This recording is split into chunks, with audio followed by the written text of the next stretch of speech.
Selamat siang, saya akan menjelaskan materi perkuliahan perpindahan panas dan massa ya, melanjutkan materi sebelumnya. Pada materi kali ini saya akan menjelaskan kondisi keadaan tunak satu dimensi ya.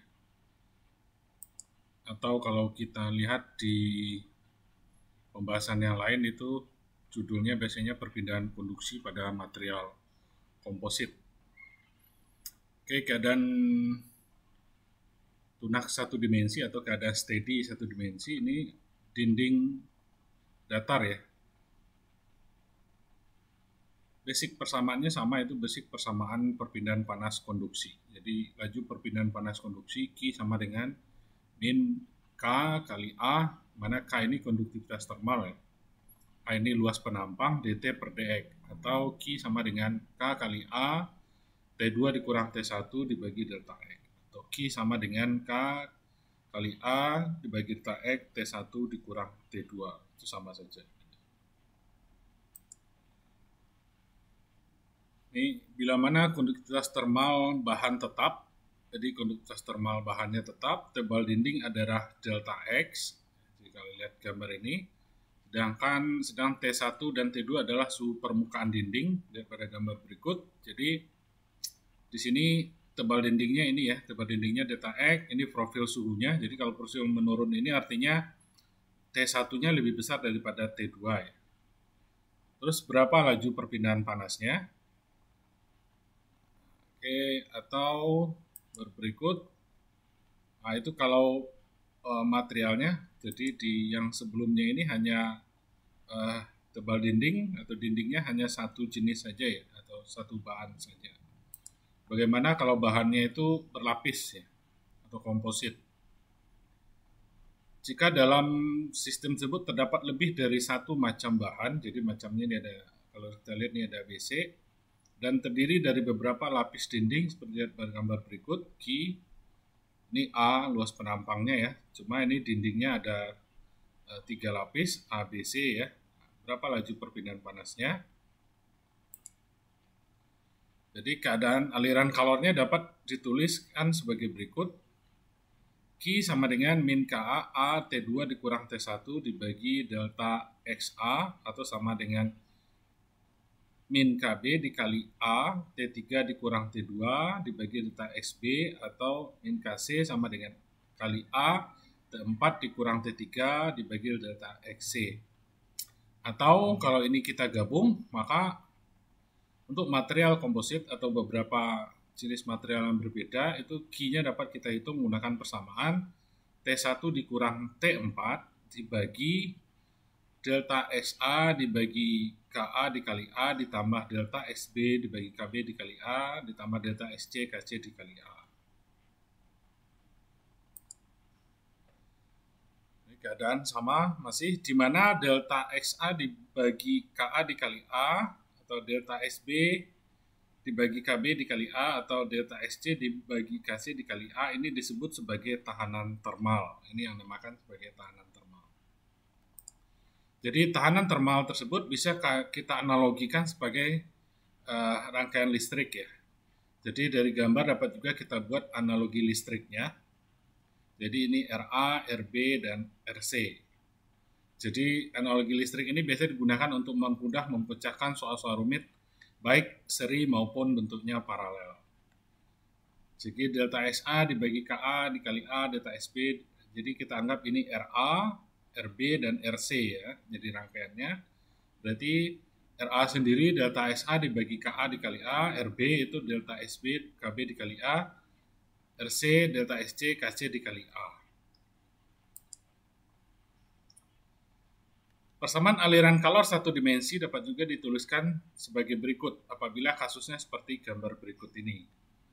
Jadi Q-nya misalkan ini banyak lapisan dinding di dalam ya. Di sini ada lapisan dinding A, lapisan dinding B, C, D, E, F, G. Jadi ini dianggap sebagai nanti dindingnya ini berlapis-lapis. Pada satu dinding itu ada tiga bagian atau 3 segmen ya. Ini dapat kita bikin rumusnya Q sama dengan delta T menyeluruh dibagi sigma RTH. itu pada dinding. Bagaimana kalau sistemnya berbentuk silinder atau radial ya, sistem silinder atau radial. Mari kita tinjau suatu silinder panjang dengan jari-jari dalam RI ya, jari-jari dalamnya RI, jari-jari luar RO dan panjangnya L. Ini jari-jari dalamnya RI, ini panjangnya L, gitu ya. Berapa perpindahan panas yang terjadi? Jadi misalkan ada aliran panas gitu ya, masuk ke dalam pipa ini. Nanti berapa perpindahan panas yang terjadi dengan ketebalan pipa ini, pengaruh ketebalan pipa. Di mana silinder ini mengalami beda suhu TI dan T0. Untuk silinder yang panjangnya sangat besar dibandingkan dengan diameternya, dapat diandaikan bahwa aliran kalor berlangsung menurut arah radial. Maka laju aliran panas yang terjadi dapat kita tuliskan Q sama dengan min KA dt per dr. Karena dia fungsi dari jari-jari ya. Kalau tadi delta X ya, itu karena ketebalannya. Jadi kalau di berbentuk silinder kan ketebalannya fungsi dari jari-jari.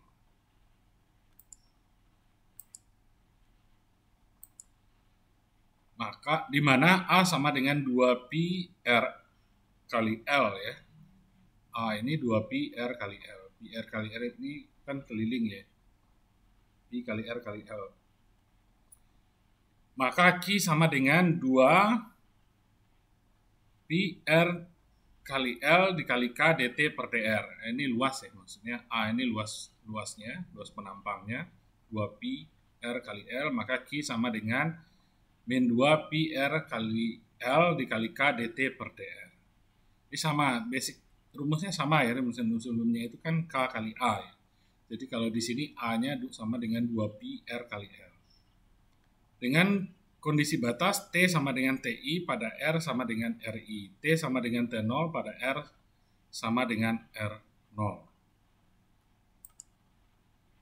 Bila persamaan di atas diintegralkan, didapat 2pi K kali L dalam kurung TI dikurang T0 dibagi ln R0 dibagi R1. Dan tahanan termal di sini adalah RTH-nya ln R0 per R1 dibagi 2pi kali KL.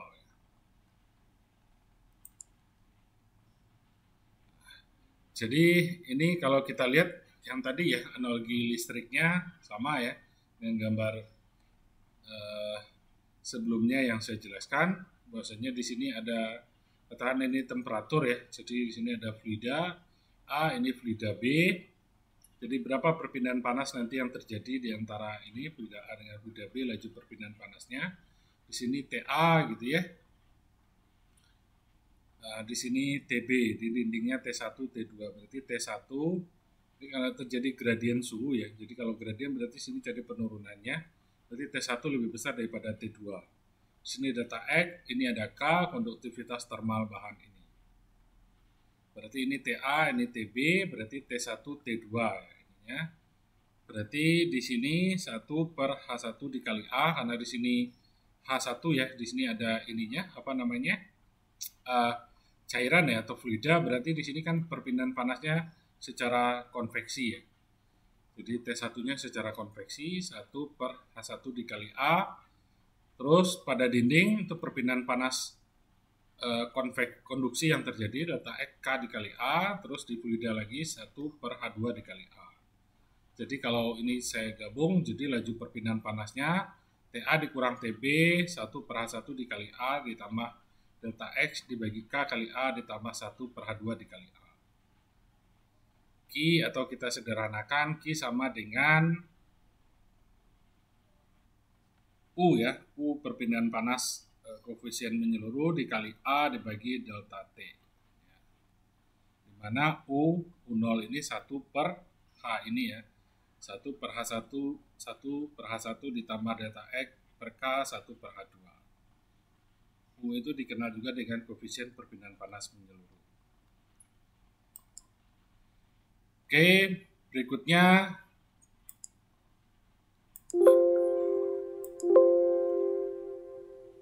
kita lihat ya, hitung laju perpindahan kalor secara konduksi melalui jendela kaca dengan ukuran 2,44 meter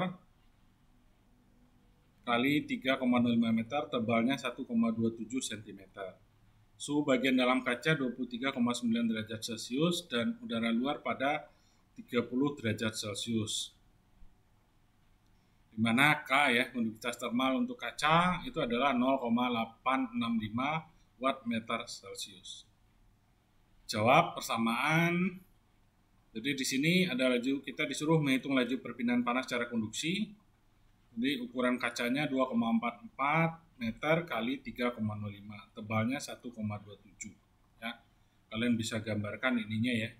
Berarti kan untuk luasnya berarti ini 2,4 dikali 3,5. Berarti Q sama dengan K kali A ya. Ini kalau lambda terserah ininya lambangnya. T1 dikurang T2 dibagi delta X. Berarti Q 0,865 watt per meter Celcius dikali ini luas penampangnya ya, luas permukaannya 2,4 dikali 3,05 meter dikali ya 30 dikurang 23,9. Jadi suhunya 30 dikurang 23,9 Celcius. Dibagi delta X ya, tebal kacanya 0,0127. Maka didapat nilainya 3,09 kW. Oke, berikutnya kita lihat bagaimana pada silinder komposit ya. Nah, ini bisa juga kita hitung ini berapa besarannya. Jadi ada data di sini K1-nya 42 watt meter persegi, K2-nya 0,03 watt meter Kelvin, R3-nya 5,54 cm, R2-nya 2,54 cm, R1-nya 2,52 cm, H1-nya 15 watt meter kuadrat Kelvin, H2-nya 5 watt meter kuadrat Kelvin. Jadi ini satu Q-nya U kali A T1 dikurang 2 ya. Berarti suhunya ini suhu bagian luar ya, suhu bagian dalam ya dikurang suhu bagian luar.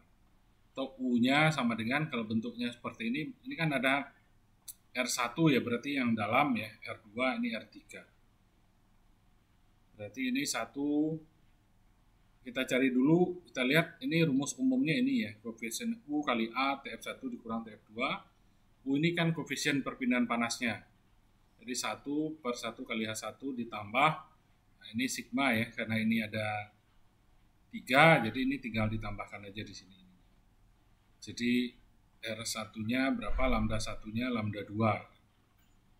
Oke, itu kalau pada silinder komposit. Oke, terima kasih.